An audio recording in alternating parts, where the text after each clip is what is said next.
तहसील कचेरी समोर संपूर्ण असलेल्या जुन्नर तालुक्यातील शिवसेना संघटनेचे सर्व असलेले पदाधिकारी तमाम असलेल्या ग्रामस्थांच्या उपस्थितीमध्ये विविध असलेल्या प्रश्नांवरचे निवेदन देण्याच्या संदर्भात आपण माननीय महोदय तहसीलदार साहेब यांना निवेदन देण्याच्या निमित्तानं सगळे असलेले शिवसैनिक तमाम असलेले तालुक्यातील ग्रामस्थ या निमित्तानं उपस्थित आहे। या निमित्तानं मी आदरणीय या असलेले तालुक्याचे शिवसेनेचे तालुका प्रमुख आदरणीय भाऊ पाटे असतील, त्याचप्रमाणे असलेले जिल्ह्याचे सगळेच पदाधिकारी, आदरणीय जिल्हा समन्वयक आदरणीय आमचे मार्गदर्शक माजी जिल्हा परिषद सदस्य आदरणीय प्रसन्न अण्णा डोके असतील, त्याचप्रमाणे महिला आघाडीच्या असलेल्या सगळ्या उपस्थित मान्यवरांच्या वतीने मी आदरणीय बाबू भाऊ यांना विनंती करतो की आपण असलेली जी तहसीलदार साहेबांना जी निवेदन देणार आहोत त्याचं आपण या ठिकाणी अवलोकन करावं। जय शिवराय।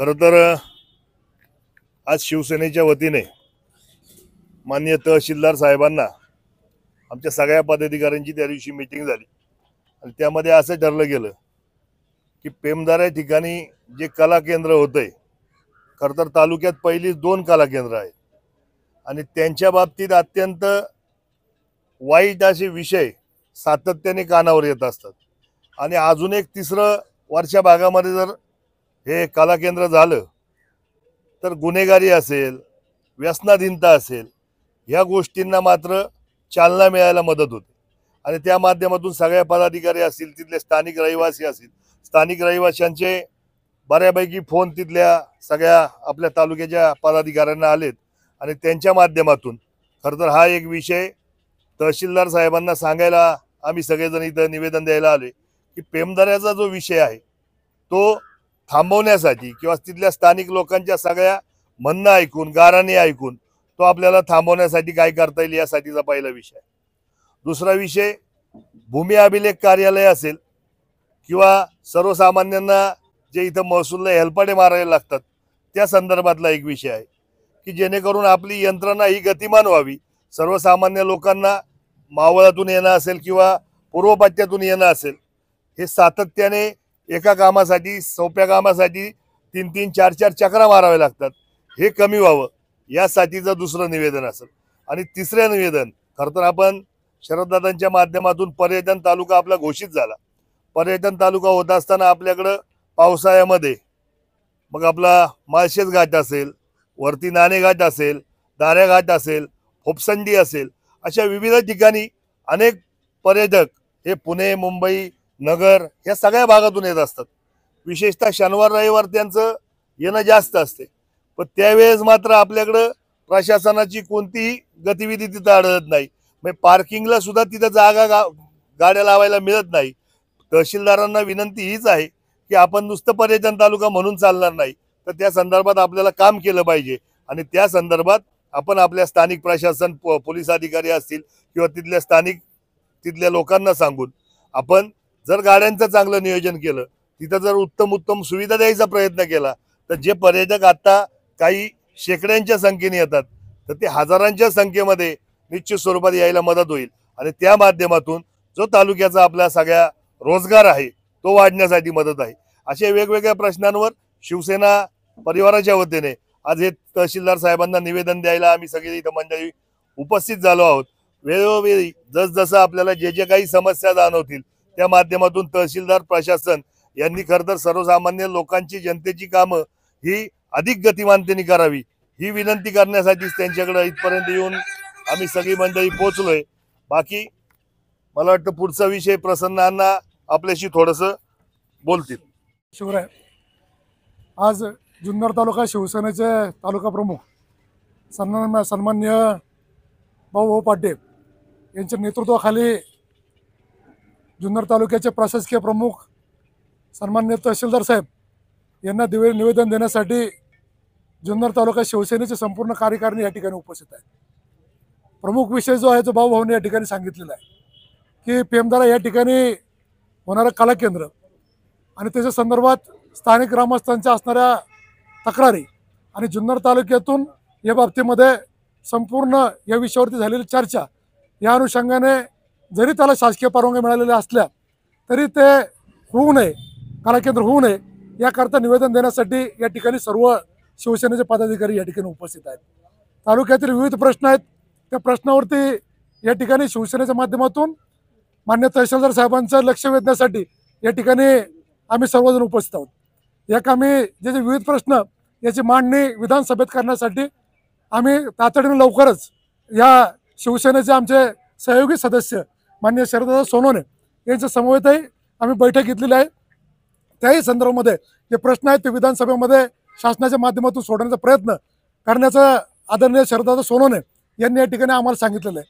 त्याच्या अनुषंगाने काही प्रशासकीय प्रमुख तहसीलदार साहेब असल्यामुळं ज्या प्रशासकीय अडचणी ज्या लोकांना येतात, विशेषतः भूमी अभिलेखच्या बाबतीमध्ये सर्वाधिक अडचणी या ठिकाणी सर्वाधिक अडचणींना सर्वसामान्य माणसांना तोंड द्यावं लागतंय.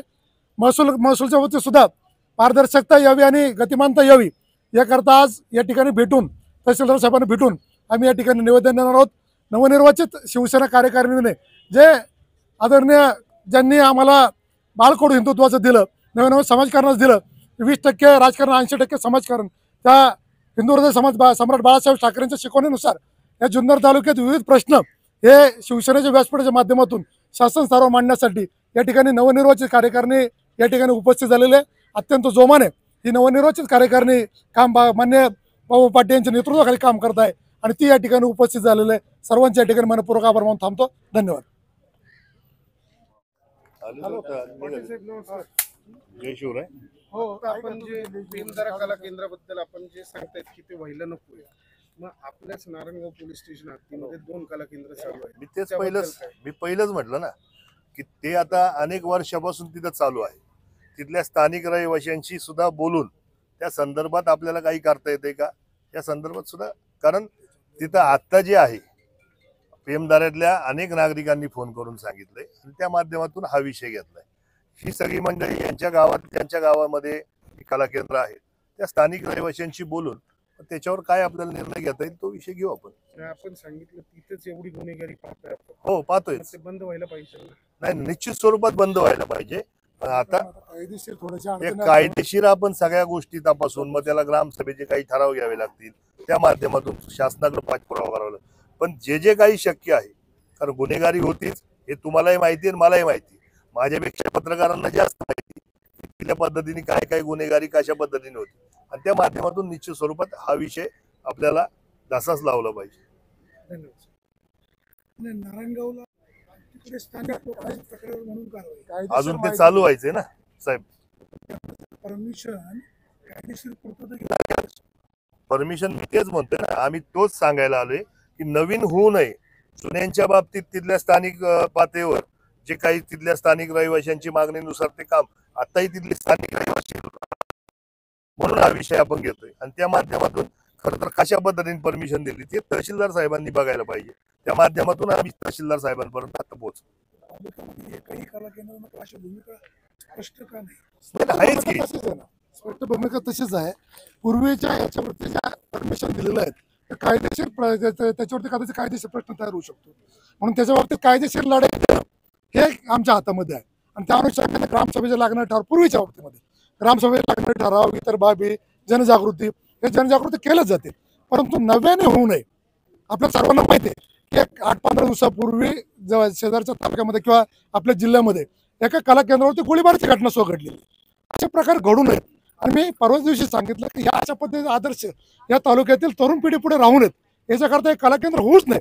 म्हणजे परमिशन दिलेलं आहे त्याची फेरतपासणी करावी, त्या ठिकाणी कायदा व सुव्यवस्थेचा प्रश्न येऊ नये म्हणून तातडीने त्या कामावरती स्थगिती आणावी हे निवेदन देण्यासाठी आम्ही ठिकाणी उपस्थित झाले. आमदार तुमचे सरकार तुमचं तरी आंदोलन करावं लागतं. आंदोलन नाहीये, आंदोलन नाही. आम्ही या संदर्भामध्ये नंतर नवीन कार्यकारिणी नियुक्त झाल्यानंतर कार्यकारिणीने पहिला हा जुन्नर तालुक्यात मला अभिमान वाटतो शिवसेनेचा आणि भाऊभावांचा आणि सर्व पदाधिकाऱ्यांचा की आजपर्यंत या कुठल्याही राजकीय पक्षाने या विषयावरती आवाज उठवलेला नव्हता. आज भाऊभावांच्या नेतृत्वाखाली शिवसेना तातडीने भीमधाराच्या कला केंद्राच्या बाबतीमध्ये आवाज उठवते. याचं खरं तर तालुक्यातून फार मोठं स्वागत होतंय. पण सरकारचा विषय नाही, ज्या त्यांनी ज्या कायदेशीर प्रक्रिया त्यांनी ज्या पुऱ्या केलेल्या असतील, त्यांनी कागदाला कागद जोडलेला आहे, त्याच्या पद्धतीने त्यांना ते परमिशन कदाचित दिले असतील, परंतु तो कागदाला कागद एक अधिकृतचा आणि त्याच्या मागते असली नैतिकता या दोन्हीचा विचार केला तर नैतिकता म्हणून हे होऊ नये अशी भूमिका आमची या ठिकाणी सविस्तरपणे आहे.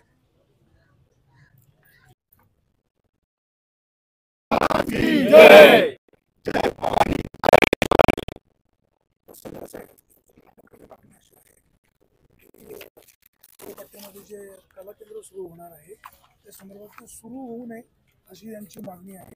आणि तालुक्यात इतर जे 2 आहेत ते सुद्धा बंद व्हावे अशी पण मागणी आहे. तर नेमकं तिथल्या जे पूर्व भागातलं कला केंद्र आहे त्याचे नेमके अपडेट काय आहे? या आता निवेदनाच्या अनुषंगाने जे आता मला प्राप्त झालेलं आहे ते कला केंद्राच्या अनुषंगाने जे आता यांची मागणी आहे त्या अनुषंगाने संबंधित डिपार्टमेंटच्या बाबतीत जे काही अटी व शर्ती किंवा ते मंजुरी देत असताना त्याच्यामध्ये कोणत्या कोणत्या डिपार्टमेंटकडनं परमिशन वगैरे याच्या सर्वांचं मी एकदा हे करतो, तपासतो सर्व ते.